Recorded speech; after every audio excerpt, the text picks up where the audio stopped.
Bonjour à toutes et à tous, c'est Kevin pour les Ludovores et on se retrouve pour notre sempiternel suivi du menu crowdfunding qui, comme son nom l'indique, est un suivi du menu crowdfunding. Donc le menu crowdfunding, vous commencez à le connaître un petit peu, c'est un peu l'émission où on présente tous les nouveaux projets de la semaine et le suivi, celle dans laquelle on vous présente, on vous fait un petit rappel pour les projets qui entrent dans leur dernière semaine de campagne, les dernières heures même parfois, et puis également un petit point très très bref sur ceux auxquels il reste moins de 10 jours également, parce qu'on m'a signalé qu'on pourrait le rater si éventuellement je faisais un dernier retour seulement une dernière fois lors des dernières heures, que parfois c'était un petit peu trop short pour réagir, donc je prends un petit peu également ceux auxquels il reste moins de 10 jours de campagne. Donc sans plus attendre, on est parti pour cette semaine relativement légère.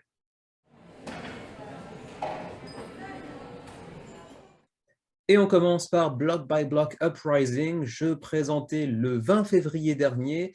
Donc pour ceux qui voudraient aller voir le menu en question pour en apprendre un petit peu plus concernant le gameplay, concernant l'univers autour du jeu, très très orienté à gauche, on l'avait déjà dit précédemment, c'est un jeu un petit peu anarchiste, un crypto-anarchiste. Il reste actuellement 2 jours et 21 heures, donc environ 2 jours lorsque vous verrez cette vidéo mise en ligne sur YouTube. Et on a déjà 2500 contributeurs, mine de rien, donc plutôt un très joli succès pour cette 3e édition du jeu, qui avait déjà connu 2 éditions précédemment avec un joli petit succès, d'où la 3e édition bien évidemment.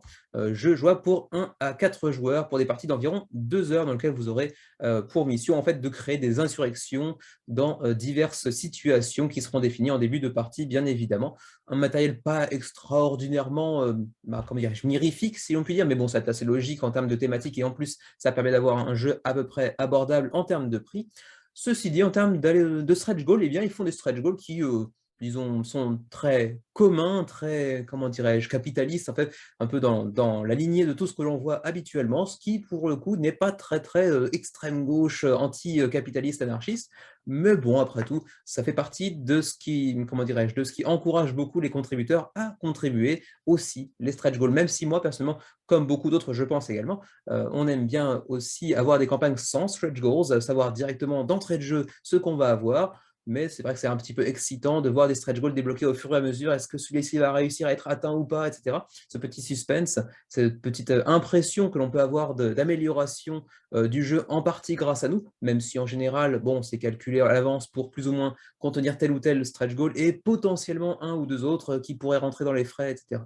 Donc là, pour l'instant, vous le voyez, on a quelques petites améliorations de matériel, y compris la finition all-in sur certains jetons, l'amélioration des cartes également en termes de matériel, quelques nouvelles cartes de loot que vous pourrez aller récupérer dans diverses zones, quelques nouvelles cartes de libération également, un petit jeton de tank, quelques cartes de graffiti, des tokens pardon, de graffiti apparemment, et puis potentiellement d'autres cartes de loot ou de libération qui seront certainement disponibles dans les heures à venir, puisqu'il reste encore suffisamment de temps pour aller dévoiler quelques stretch goals supplémentaires.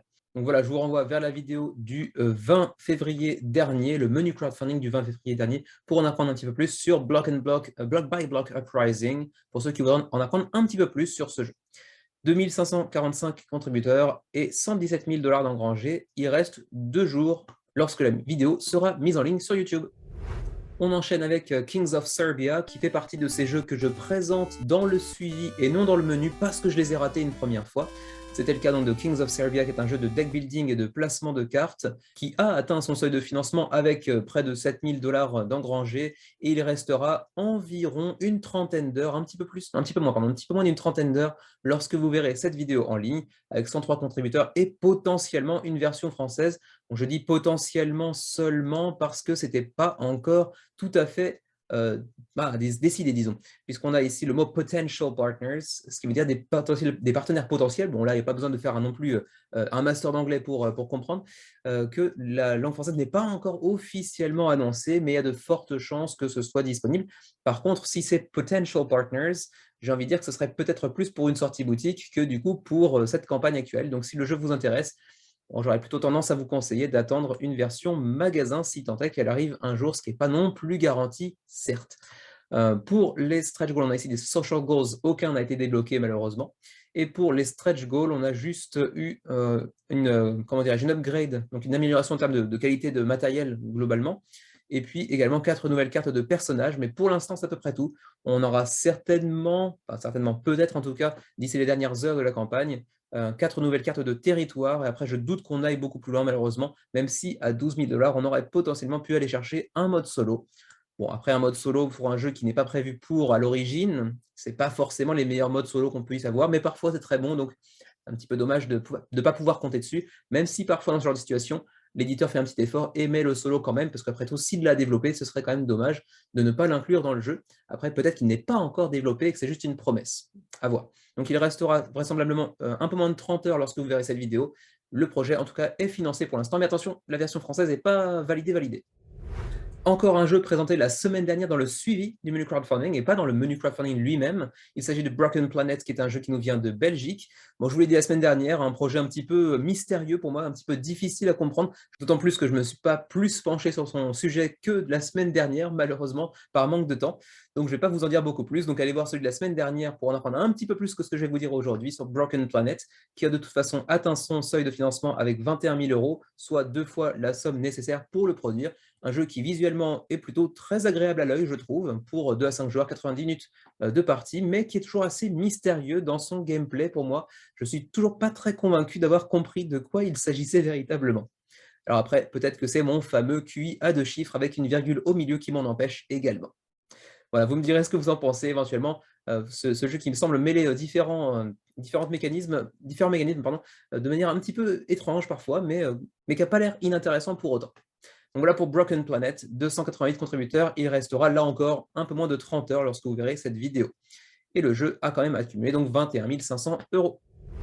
On remonte un peu dans le temps avec un jeu présenté le 6 février dernier. Il s'agit ici d'un jeu, oui, entre guillemets quand même, c'est un jeu d'escape game en fait, un escape room devrais-je plutôt dire, mais en format pop-up, donc c'est une enveloppe que vous allez ouvrir et vous allez déplier un papier et ce papier en fait se transforme en pièce d'un manoir par exemple, mais ce ne sera pas le seul scénario disponible.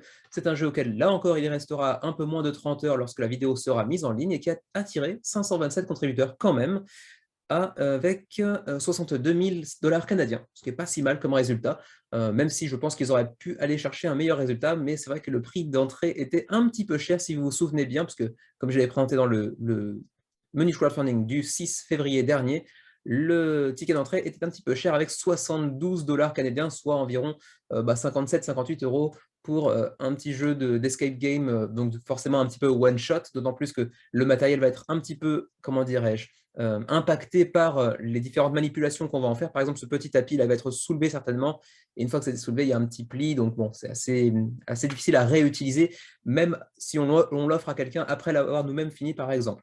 Donc bon, à voir. Donc ça sera pour 72 $ canadiens, ce sera pour les 3 chapitres de cette salle, dans ce manoir, j'imagine.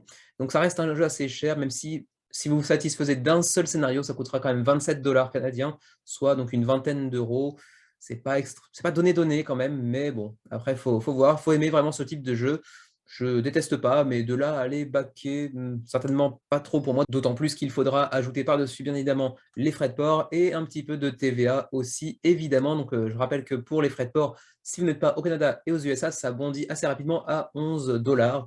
Bon, c'est pas extraordinairement cher vu que ça tient dans une enveloppe, bien évidemment, mais c'est quand même ça à prendre en compte, plus la TVA, évidemment. Donc voilà pour Anvil Escape, le pop-up escape room. Intéressant sur le papier en termes de projet, mais au-delà de ça, bon, pas suffisamment intéressant pour que j'aille le baquer non plus. Vous me direz ce que vous en pensez, éventuellement si vous êtes des amateurs de jeux d'escape game. En tout cas, le jeu a quand même attiré 530 contributeurs. Il devrait certainement aller attirer jusqu'à 650, voire peut-être 700 d'ici la fin de la campagne. On continue avec Deep Rock Galactic, jeu présenté dans le menu crowdfunding du 13 février dernier pour ceux qui voudraient en apprendre un petit peu plus concernant le gameplay, l'univers de ce jeu qui nous provient d'un jeu vidéo à l'origine sur PC. Et c'est aussi une des raisons, voire même peut-être la raison principale de cet énorme succès. Comme vous le voyez ici, on est quand même sur 17 000 contributeurs environ, hein, à peu de choses près, et plus de 2 millions d'euros d'engrangés pour Mood Studio, qui est un éditeur danois qui jusqu'à maintenant avait fait plutôt des scores en dessous de 1000 contributeurs, donc c'est vraiment leur premier énorme succès. Et comme d'habitude, quand on fait un jeu basé sur une licence de jeu vidéo, ben ça marche toujours beaucoup mieux. Il n'y a pas de souci là-dessus, hein, c'est vraiment une évidence. Les jeux vidéo en jeu de plateau, ça attire du monde et puis ça permet également Comme le disait Nix récemment dans la vidéo qu'on avait pu faire avec Crash Test Meeple, sur la chaîne de Crash Test Meeple, ça apporte toute une force de frappe en termes de communication pré-campagne et pendant la campagne également d'ailleurs, qui fait qu'on peut attirer un maximum de personnes, y compris des gens qui ne sont pas spécialement fans de jeux de société véritablement, mais plutôt de la licence d'origine de jeux vidéo, qui se disent pourquoi pas découvrir un petit peu le monde du jeu de société à travers une licence qu'on connaît déjà bien. Là, on va directement aller voir les stretch goals, ça ira plus vite. Alors les voici, les stretch goals. Alors pour rappel, on a débloqué quand même pas mal de petites augmentations de matériel, là encore, avec de nouvelles miniatures, notamment de stalagmites ou d'araignées, enfin ce qui se rapporte à des araignées plus ou moins. On a aussi de nouvelles cartes d'event, on a aussi un insert qui a été ajouté, qui n'a pas l'air d'être un insert de la qualité de Game Trace, mais c'est quand même en général un gros plus quand on a un insert, malgré tout. Ensuite, on avait également les plateaux double épaisseur que j'ai mentionné tout à l'heure, qui au préalable n'étaient pas à double épaisseur. On a de nouvelles tuiles, on a également de nouvelles cartes de armes, pardon. On a des petites pépites d'os. Tout ça, on l'avait déjà vu la semaine dernière, puisque j'avais déjà abordé ce jeu, puisqu'il restait moins de 10 jours à la campagne. Quelques petites miniatures, quelques ajouts en termes de matériel, de nouvelles missions également. Le reste, c'est quand même globalement du matos et un tout petit peu plus de nouvelles cartes, éventuellement, pour un petit peu plus de rejouabilité, mais pas grand-chose de véritablement révolutionnaire pour le jeu, ne pas d'extension non plus, par exemple, ce qui n'est pas forcément un mal, plutôt que d'ajouter une extension faite un petit peu à la va-vite, par exemple. Et puis finalement, on a aussi un petit bonus treat qui a été débloqué sans véritablement passer par une augmentation de gains durant la campagne, qui est un extraction point, donc un point d'extraction de minéraux, de cristaux dans votre mine, j'imagine, et qui a été ajouté un peu gratuitement, disons. Bon, rien n'est gratuit, mais bon, vous comprenez ce que je veux dire. Et puis, potentiellement, d'ici la fin de la campagne, on ira certainement en chercher encore quelques-unes. Donc, certainement des tuiles, des nouvelles tuiles pour construire des mines, et puis des nouvelles cartes d'armes, j'ai l'impression. Et puis peut-être des nouvelles missions, peut-être des dés customisés, etc. Donc, certainement 3-4 autres stretch goals d'ici la fin de la campagne. D'ici, donc, encore une fois, une trentaine d'heures environ. Et il y a quand même 17 000 contributeurs dessus, avec plus de 2 millions d'euros, c'est assez impressionnant, mais comme d'habitude, les licences de jeux vidéo, ça vend bien.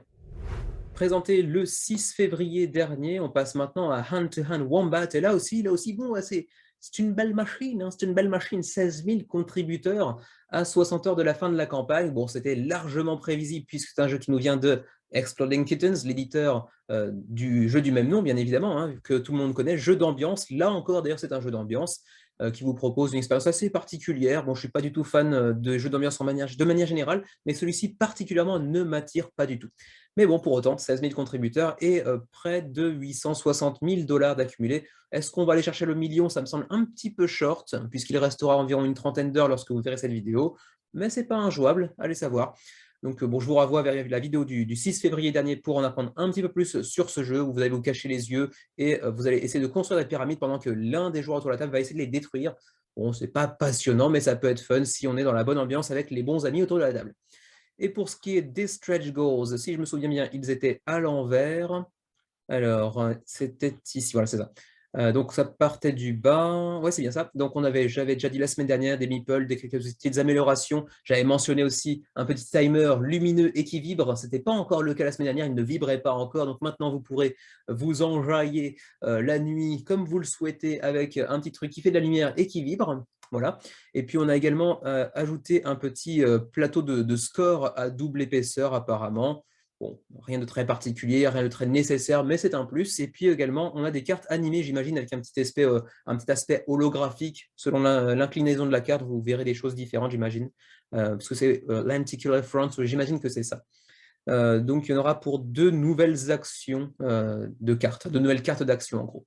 Et ma foi, c'est à peu près tout pour l'instant. Peut-être qu'il y en aura d'autres d'ici la fin de la campagne. Là-dessus, je ne saurais pas vous dire. Mais c'est à peu près tout pour Hand to Hand Wombat, petit jeu d'ambiance par les créateurs de Exploding Kittens. Près de 16 000 contributeurs là encore, et on va certainement dépasser les 900 000, 950 000, peut-être même le million de dollars d'ici la fin de la campagne. Toujours présenté le 6 février dernier dans le menu crowdfunding. La semaine dernière, j'en avais déjà parlé un petit peu parce qu'il restait moins de 10 jours à cette campagne, en disant que ça sentait un petit peu mauvais cette campagne, ça sent un petit peu l'arnaque. Quasiment 34-35 contributeurs la première semaine, puis quasiment plus rien. C'était financé, pourtant, hein, ça a financé. Et regardez bien, près de 20 000 $ avec 37 contributeurs seulement. bon, ça sent pas très, très bon. C'est pas forcément une arnaque, mais ça en a l'odeur en tout cas. Donc là, encore une fois, bon, si vous voulez en apprendre un petit peu plus sur cette impression que je peux avoir concernant le jeu, je vous renvoie vers le suivi du menu crowdfunding cette fois-ci et non pas vers le menu lui-même pour en apprendre un petit peu plus sur ce qui présente bien visuellement, qui semble avoir un matériel vraiment soigné, mais qui sent pas forcément très bien en termes de confiance que l'on pourrait avoir envers le Varza Studio, dont en plus c'est le premier projet. Vous me direz ce que vous en pensez pour Steampunk Wasteland Chronicles. En tout cas, c'est la dernière fois qu'on le voit sur le suivi du menu crowdfunding. On continue avec Iron Forest, qui a été présenté le 13 février dernier dans le menu crowdfunding pour ceux qui s'intéresseraient au jeu, d'autant plus que c'est un jeu finalement assez connu dans un sens, puisqu'il nous provient directement du mécanisme principal de High School, donc un jeu assez connu dans nos contrées également, un jeu de pichenette très familial. Cette fois-ci, il adopte une thématique un petit peu plus mature, un petit peu plus adulte, et un prix beaucoup plus adulte également, puisque vous le voyez, 85 $ le niveau pledge, c'est conséquent. Et puis il ajoute aussi un niveau, véritablement un niveau, puisque au-dessus du plateau central, vous avez un autre plateau, donc il ajoute véritablement un niveau de profondeur, dans le gameplay également. Bon, après, si vous êtes fan de High School, ça devrait pouvoir vous plaire, surtout si vos enfants grandissent avec High School et qui maintenant ils voudraient bien passer à un niveau supérieur, véritablement. Pourquoi pas, après tout, ça peut être une idée. Mais vous le voyez, ce n'est pas un énorme succès non plus pour Brain Games USA, donc c'est le premier projet sur Kickstarter, hein, pas le premier projet toujours court, mais le premier projet sur Kickstarter.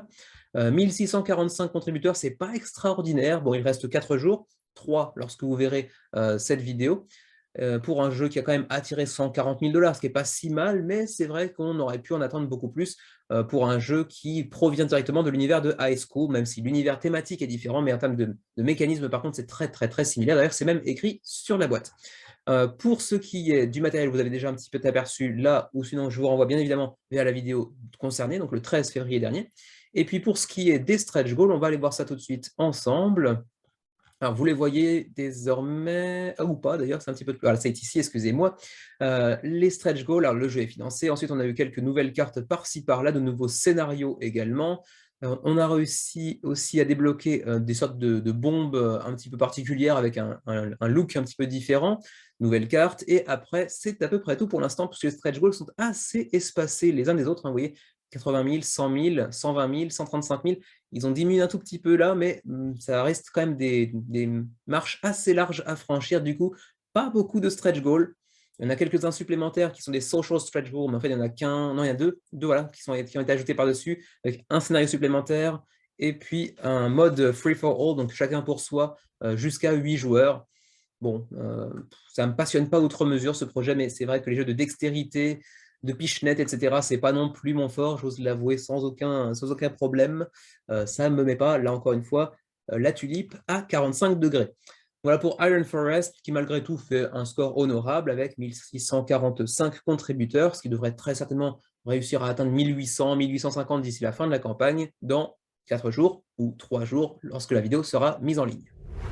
On enchaîne avec Tindaya, jeu présenté dans le menu crowdfunding du 13 février dernier, jeu qui avait tout pour plaire et qui finalement est peiné un petit peu pour atteindre les 1320 backers. À 6 jours de la fin de la campagne, il reste quand même près d'une semaine, un petit peu moins lorsque vous verrez cette vidéo, mais tout de même, bon, 100 000 €, c'est loin d'être ridicule, surtout que c'est un premier projet pour Red Mojo Games, donc c'est pas ridicule du tout, loin de là, qui plus est sur GameFound, qui pour l'heure actuelle attire encore moins de personnes que Kickstarter ne peut le faire, mais quand même, je pense que c'est un jeu qui avait pas mal de potentiel. Je vous envoie bien évidemment vers la vidéo du 13 février où j'en parle plus en détail. Ça faisait partie des projets les plus intéressants de la semaine que j'avais présenté en longueur, mais pour autant, ça n'a pas forcément pris plus que ça. Et il faut bien avouer aussi que le jeu est assez cher.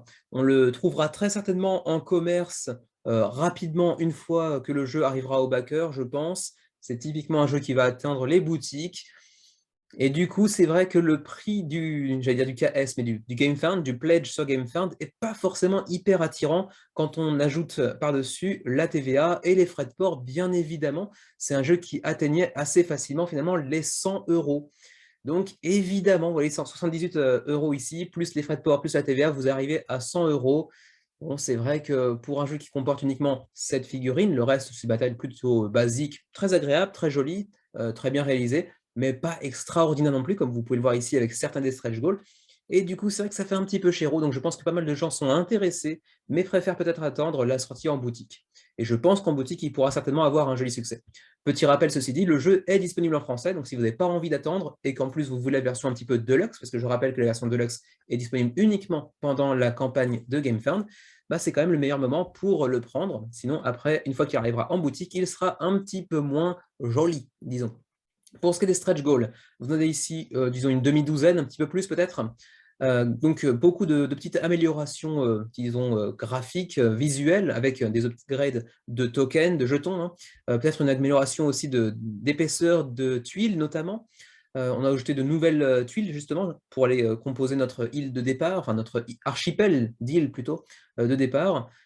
Mais majoritairement, c'est plutôt des améliorations matérielles qui sont exclusives à GameFound, et c'est ça qui en fait une édition deluxe que vous ne retrouverez pas sous le même format dans le commerce une fois que le jeu sortira en boutique. Hein, là, vous voyez tous ces petits logos G exclusives, donc ce sont des exclusivités GameFound.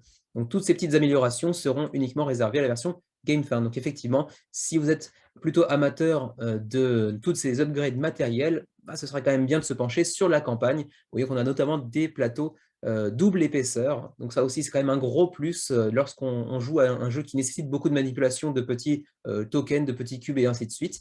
On aura peut-être d'autres stretch goals, hein, vous en voyez ici 4 qui pourraient être amenés à être débloqués assez rapidement, dont justement des améliorations visuelles, encore une fois, avec des tokens qui seront non plus en carton mais en bois, et puis peut-être des meeples qui seront screen print également, des meeples de conquistadors, ces fameux conquistadors que vous devrez chasser des îles Canaries qu'ils essayent bien évidemment d'aller coloniser. Donc voilà pour Tindaya, jeu intéressant qui a attiré un public pas négligeable, mais qui aurait certainement pu faire mieux, y compris quand on prend en considération l'ensemble des langues proposées durant la campagne. Voilà pour Tindaya, malgré tout 1320 contributeurs, et il reste un peu moins d'une semaine, donc on va certainement dépasser les 1500 quand même, ce qui est tout sauf ridicule pour un premier projet. Pour Red Mojo Games, voilà pour Tindaya. On enchaîne avec Kingdoms Forlorn, là aussi présenté le 20 février dernier, comme Tindaya précédemment. D'ailleurs, je crois que j'avais dit 13 février pour Tindaya, alors que c'était le 20. Bon, bref, sans importance. Kingdoms Forlorn, c'était le gros projet du 20 février dernier, avec des tonnes de figurines, un univers vraiment bien à lui, très soigné, avec une idée vraiment fantastique en termes d'illustration, même si on verra que, enfin, on a déjà vu d'ailleurs précédemment que ce n'était pas le cas sur tout le matos.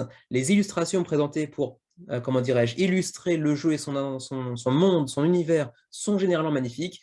Le matériel ne l'est pas toujours autant, c'est un style différent qui peut tout à fait séduire également, mais dans un registre différent. Parce que là, vraiment, les illustrations sont magnifiques. Mais bon, on ne va pas refaire tout le sujet, on en a déjà parlé dans la vidéo du 20 février, donc je vous y renvoie bien évidemment. Aujourd'hui, on va se contenter plutôt de parler un petit peu des stretch goals et du score, parce que le score, ben, ils nous ont quand même foutu une tarte malgré tout. Ils ont fait parler la poudre avec 5500 contributeurs déjà, presque, en tout cas 5500 contributeurs, et 795 000 euros. Donc je pense qu'on va aller chercher le million assez facilement, puisqu'il reste 7 jours, ou 6 lorsque vous verrez la vidéo mise en ligne. Donc on va certainement dépasser le million, on va certainement aller chercher les 7000 contributeurs, je pense.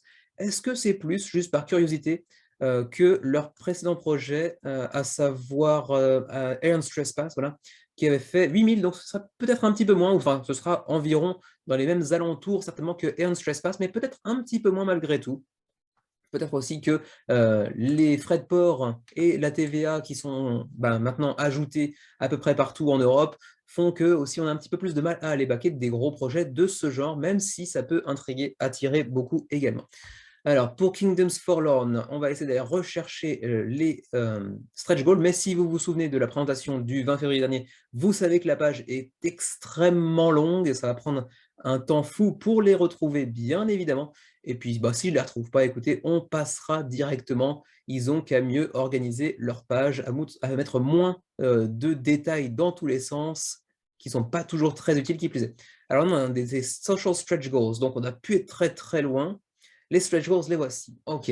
Alors, les premiers ont été débloqués quand même à 810 000. Donc, ils ont commencé à des stretch goals assez conséquents d'entrée de jeu, ce qui veut dire que bon, ils n'avaient pas grand-chose à ajouter dans leur jeu de base, hein. Alors, on a débloqué le Devil of the Ancient Dusk. Qu'est-ce que c'est? Ben, c'est pas détaillé. J'imagine que c'est peut-être une miniature, peut-être un scénario supplémentaire. Et ma foi, pour le reste, vous voyez, tout ça, c'est encore, très, très rouge, c'est pas du tout débloqué, en fait, tout simplement. D'ailleurs, le premier était-il? Non, le premier n'est pas encore, puisque c'était 810 000 et on est actuellement à moins de 800 000 €. Donc pour l'instant, en fait, les stretch goals, il n'y en a pas. J'aurais dû checker avant, mais bon, vous avez un petit aperçu de ceux qu'on pourrait être amené à débloquer d'ici les heures ou les jours à venir. On aura donc le Devil of the Ancient Dusk, on aura aussi Saint Kane, Toa Dragon, et puis une transmutation de standee à miniature. Donc tout ce qui a été précédemment des standees deviendra des miniatures.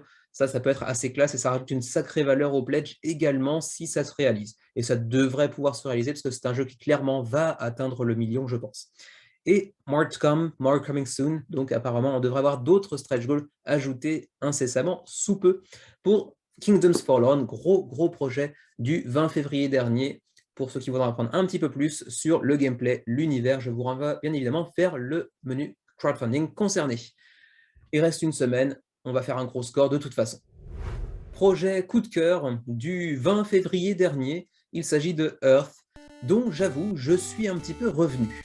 C'est encore un projet qui me séduit beaucoup, c'est encore un projet que j'aimerais beaucoup tester, mais ce n'est plus un projet que je compte backer alors que c'était le cas au début, même si le jeu est très abordable et que de ce point de vue-là, c'est un jeu qui mérite qu'on se penche sur son sujet, parce qu'on voit très rarement des jeux de ce calibre pour une somme si, comment dirais-je, restreinte, si contenue, sur Kickstarter qui plus est, avec donc un très joli jeu d'engine building, de construction de moteurs, de gestion de main et de tableau building. Donc pas mal de mécanismes qui me plaisent beaucoup, mais bon, le matériel n'est pas extraordinaire, même si ça permet de faire un jeu beaucoup moins cher, évidemment. Mais le jeu, visuellement, il est très joli en termes de direction artistique, même si c'est essentiellement des photos et pas des illustrations, donc ça économise un petit peu là-dessus aussi, bien évidemment. Mais c'est un jeu qui est très joli visuellement, mais par contre, le matériel n'est pas extraordinaire. Les cartes sont jolies, certes, mais les plateaux individuels n'ont rien de très qualitatif. Vous le voyez, c'est vrai que ça ressemble un petit peu à un feuillet de Terraforming Mars première génération avant les plateaux double épaisseur, et ça, c'est un petit peu dommage. Aussi, tous ces petits, comment dirais-je, ces petits disques que l'on va aller apposer sur les cartes. J'avais trouvé une illustration, voilà, ici, un petit peu mieux. Les petits disques qu'on en met ici, est-ce que ça ne va pas se casser la gueule à chaque fois qu'on touche? Clairement, c'est quand même le gros risque. Et puis au-delà de ça, j'ai cru comprendre, parce que j'ai jamais encore joué au jeu, même sur TTS, donc Xavier et moi ne sommes pas très très fans de tout ce qui est TTS ou de Tabletopia notamment, même si de temps en temps ça permet de se faire une opinion, une première opinion, et ça peut être très utile pour ceux qui voudraient essayer le jeu avant de pouvoir le backer, mais on n'est pas trop fan en général. J'ai cru comprendre que le scoring de fin de partie était particulièrement long, ou potentiellement long, et c'est vrai que ça peut être assez chiant. Donc ça fait partie des jeux que j'aimerais bien essayer, peut-être un jour acheter, mais en tout cas pas pendant la campagne. On verra peut-être lors de sa sortie boutique, qui de toute façon se fera, puisque vous avez déjà une version française qui sera assurée par Lucky Duck Games et revue en plus par l'auteur qui lui-même est francophone. Donc c'est un jeu qui m'intéresse toujours autant, mais pas au point d'aller le backer. Donc on verra à l'avenir. J'essaierai peut-être de mettre la main dessus avec une façon alternative, disons. Ensuite, pour ce qui était des stretch goals, je ne me souviens pas en avoir vu. Je crois qu'il y avait déjà tout compris en fait, dans le jeu. Mais par contre, il y avait des exclusivités Kickstarter qui étaient présentées un petit peu plus haut dans la campagne, si je me souviens bien. C'était voilà, c'était ici, avec donc quelques améliorations en termes de matériel, comme ici, ces petits jetons de feuilles avec du silk screen, c'est difficile à prononcer, ainsi qu'un jeton de premier joueur qui lui aussi a été amélioré depuis notre dernier passage sur la campagne, puisque cette fois-ci il est en bois, c'est quand même plus joli. D'ailleurs, précédemment, c'était un jeton avec le mont Fuji, je crois, dessus. Maintenant, ça a été remplacé par une pousse d'arbre ou de fleurs, je ne sais pas. Donc, bon, c'est différent, mais c'est joli aussi. J'imagine qu'on aura aussi une petite upgrade de matériel sur les petits tokens de sol fertile, pour les 75 que vous voyez ici, puisque les autres ont reçu une petite upgrade, donc j'imagine que ceci aussi. Et puis également 12 cartes de calendrier qui viendront aussi ajouter une forte rejouabilité et puis un petit peu d'asymétrie au début de la partie, si je me souviens bien. Donc ça aussi, très intéressant, et c'est un des bénéfices principaux d'aller backer le jeu durant la campagne. Et ma foi, c'est à peu près tout pour Earth, qui malgré tout fait un très joli score, puisque je vous rappelle que ça vient de Inside Up Games, qui je crois n'a jamais fait de score aussi élevé, hein, et de loin d'ailleurs, si je me souviens bien, puisqu'on avait quand même du 2000, Ouais 500, 700, ouais voilà, c'était quand même généralement assez contenu, 2 200 voilà. Et là, on est allé chercher avec Earth un petit 7 000 contributeurs environ et il reste en plus une semaine de campagne, donc autant vous dire qu'on va très certainement dépasser les 8 000, certainement peut-être aller chercher les 9 000, voire les 10 000, même s'il n'y a pas de stretch goal dans cette campagne. Je pense qu'on va aller chercher quand même un très, très, très beau score. C'est d'ailleurs déjà le cas, puisqu'on a quand même atteint près de 460 000 $ canadiens. Très, très joli résultat donc pour Earth. On continue avec 51st State, et oui, j'en parle maintenant alors que je l'ai présenté il y a 3 jours à peine, mais bon, ça fait partie de ces projets dont la campagne est vraiment très très contenue, très très concise, puisqu'il reste à peine 7 jours, comme vous le voyez, donc 6 jours lorsque la vidéo sera en ligne. Donc évidemment, je fais un petit détour dessus, puisque c'est la dernière fois qu'on pourra en parler sur le suivi du menu crowdfunding. 51st State dans cette édition Ultimate qui vient inclure en fait toutes les extensions précédemment sorties ainsi que le jeu de base bien évidemment. Donc c'est une version totale, une version Ultimate. Vous trouverez tout ce dont vous aurez besoin, voire même bien plus d'ailleurs, pour jouer à ce jeu qui a déjà bénéficié d'un très joli succès jusqu'à présent, puisque c'est un jeu qui a été sorti en 2010, si je ne me trompe pas, qui a connu plusieurs extensions par la suite, et qui jouit d'une réputation très très très positive, avec une édition Ultimate qui s'accompagnera bien évidemment de petites améliorations visuelles et mécaniques, matérielles pardon, dans tous les sens, y compris un playmat. Donc de quoi séduire pas mal de gens. Je pense que c'est un jeu qui en plus de ça vraiment doit être très sympa sur la table. Il a l'air d'avoir des mécanismes qui me plaisent beaucoup. Je vous invite bien évidemment, pour le constater par vous-même, à regarder la vidéo du menu crowdfunding du 27 février dernier pour en avoir le cœur net, mais c'est un jeu qui vraiment comporte différents mécanismes qui, moi, m'attirent pas mal. Et pour un prix, bon, certes assez conséquent, mais il faut bien comprendre qu'il y a quand même toutes les extensions contenues à l'intérieur, ainsi que Playmat, etc. Donc bon, ça reste un jeu vraiment très sympa sur le papier. Euh, Pas suffisamment pour que j'aille le baquer nécessairement, d'autant plus que les frais de port pour le Japon sont très très conséquents, mais c'est un jeu sur lequel vous devriez garder un œil, d'autant plus qu'il atteindra certainement les boutiques, mais sans toutes ces petites exclusivités d'upgrade de matériel que vous voyez ici, avec tous ces petits logos GameFound Exclusive que vous ne retrouverez pas dans le commerce. Après, bon, ce sont que des upgrades matériels et pas en termes de gameplay, donc au-delà de ça, si vous n'êtes pas spécialement intéressé par ces upgrades, vous pouvez tout à fait vous contenter d'attendre en fait le jeu en boutique. Ensuite, en termes de stretch goals, pas grand-chose au final. On a eu de nouvelles cartes et puis, ma foi, c'est à peu près tout. Certainement d'autres qui viendront à venir, mais en même temps, il faut bien dire que ce ne sont pas des stretch goals basés sur l'argent encaissé durant la campagne, mais ce sont des stretch goals qui sont en fait des révélations journalières, donc quotidiennes. Vous allez avoir un nouveau stretch goal tous les jours, mais en fait, du coup, ça fait très très peu de véritable intérêt à suivre la campagne comme, comment dirais-je, une sorte d'émissions qu'on regarde tous les jours pour voir en quoi ça a évolué, jusqu'à quoi ça a évolué. En fait, il suffit de voir une fois par jour une nouvelle carte. Bon, rien de très passionnant. C'est parfois des cartes un petit peu différentes, de types différents, mais au-delà de ça, ça reste une carte par jour pour l'instant. Après, il reste 7 jours, donc potentiellement des stretch goals de nature un petit peu différente à l'avenir. Mais en plus de ça, 80 $, je rappelle, avec le playmat, 80 €, 80 $, j'ai oublié, avec le playmat, qui rajoute quand même pas mal de valeur également, et qui là encore, il s'agit d'une version, enfin d'une exclusivité GameFound. Donc, tout bien réfléchi, ça reste quand même un projet assez intéressant en termes de coût finalement. Qui plus est, il s'accompagne d'une nouvelle extension exclusive, enfin pas exclusive, mais qui arrive en même temps que la campagne, qui n'est donc pas encore sortie jusqu'à présent. Donc ça rajoute aussi un intérêt supplémentaire. Donc voilà pour 51st State, ils ont quand même attiré 4000 backers à l'emporte-pièce. C'est un très beau résultat. Attention, ceci dit, pas de version française pour le moment. Et j'aurais bien voulu terminer sur quelque chose d'un peu plus grandiose, comme chaque semaine. C'est quand même plus sympa de terminer sur un gros projet vraiment intriguant, vraiment aguichant. Mais là, bon, on termine par Waterline, un petit print and play, roll and write pour 6 $. Voilà. Pas encore présenté dans le menu crowdfunding qui plus est, mais bon, je l'avais raté. Je me suis dit, c'est l'occasion de présenter rapidement, d'autant plus que vous le voyez, ça coûte très peu cher, hein, 6 $, mais comme tout bon print and play qui plus est roll and write, bon, c'est vraiment pas cher et c'est à peu près logique puisque c'est vous qui imprimez votre propre jeu.